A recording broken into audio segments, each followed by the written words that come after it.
CEO of Triumph Treatment Services, and we do addiction treatment.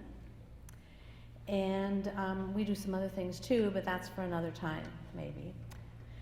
So 10% of the people in the United States have a diagnosable addiction. And of those 10% people, only 10% of them get to treatment. It's a good deal, treatment is. It's for every $1 that you spend in treatment, you save $5 on lots of different things. Visits to the emergency room, the police, jail, those kinds of things. $5, it's a good deal. It's a good deal for them, and it's a good deal for us, right? So, 23 years ago, I came to my position at Triumph Treatment Services. Hard to believe it's been that long, but it has. And I had a vision, and it wasn't a vision that was shared by a lot of other people. In fact, very few people shared my vision. Most of the other CEOs or executive directors of treatment programs were men. Now, nothing against men, but they didn't have a vision. They didn't have my vision. My vision was that I wanted to have something for women and kids to go to residential treatment together. And they said, "Are you kidding?" So my experience was that mostly men went to treatment. Oh yeah, women went to treatment, a few of them, but mostly men. And the reason that women didn't go to treatment is if they had children, what were they going to do with their children? The attitude of the executive director men was that they would figure it out. You know, if you don't have a granny or an auntie, I don't know what you're going to do. But that wasn't a big deal. So a lot of women didn't go to treatment. And if you were poor and you were involved with children's services or CPS, and they knew that you needed treatment, they would probably take your kids. That took care of the kid problem, but it didn't get people to treatment. And getting them back was another thing. Dads went to treatment, and there was no consequence for that. In fact, if they went to treatment and they got out of treatment and they took care of their kids, they were sterling, they were stars. You know, they were good guys because they stepped up to the plate. That's true, they were, but women weren't treated that way. They were bad mothers. How could they possibly be an addict or an alcoholic and have children? Now, it's really hard for people to understand who don't have the brain disease of addiction, what addiction does.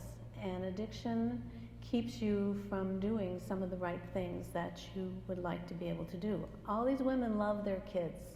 I know that. I work with them, I see them, they love their kids. And they don't have just bad moral character. They have a brain disease. So back to my vision.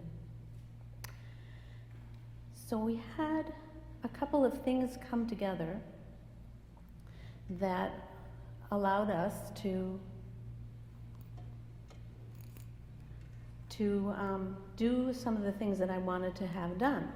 So the first thing was that we had a house. And I'm not sure why my slides aren't working, but that's okay. So we had a house that was empty. It had 14 bedrooms, and no one was using it. And the federal government came along and said, we've got some money, and we'd like to use that money to treat women with children. And no one wanted to do it. But I was new to my position, and the attitude of people was, you know, you remember the cereal ad, "Let Mikey do it"? Well, I was Mikey. And I said, yeah, okay, that's cool, I want to do that. And so this was our first house. Not pretty, but we worked really hard on it. And there were no models.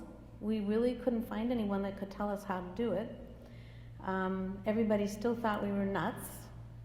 And are you sure you're going to have enough women to put in the program? And what about liability and children? Really? But we went ahead and we renovated the building, and we got it all ready and got it all pretty. And we admitted our first 5 women to the program. And we had wonderful food and pretty bedrooms, and you know what? They hated the food. They hated it. They wanted the 7-Eleven food, the yucky nachos with that stuff on them, and hot dogs. So we had a lot of things that we had to work on. So let me tell you a little bit about a couple of the women that came that first time.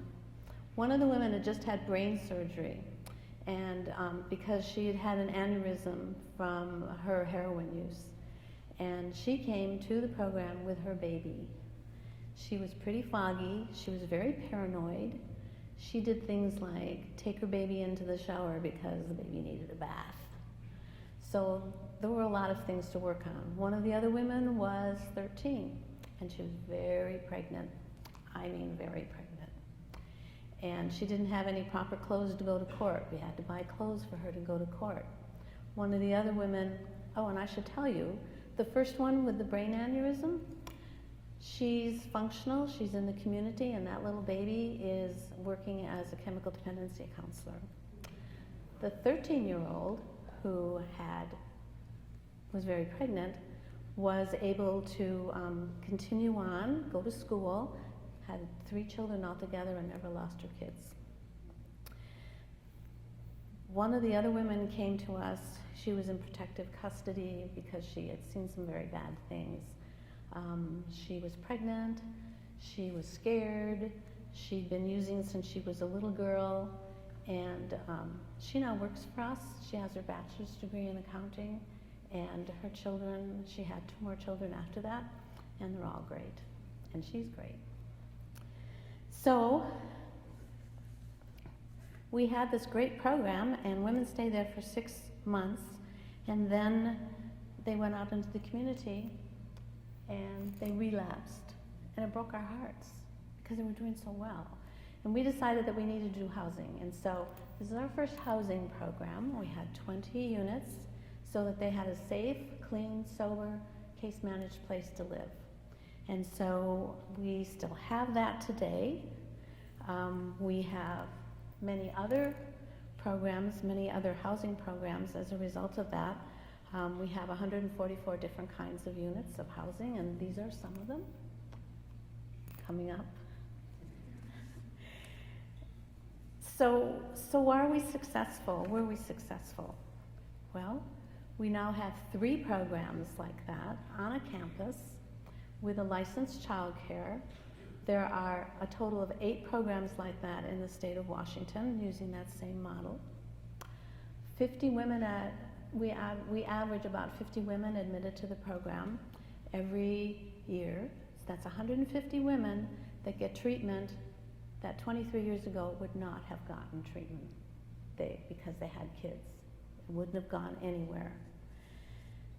So it's a good deal for them. It's a good deal for us. The true success for me was this year when I go to the legislature a lot and I talk about what's going on.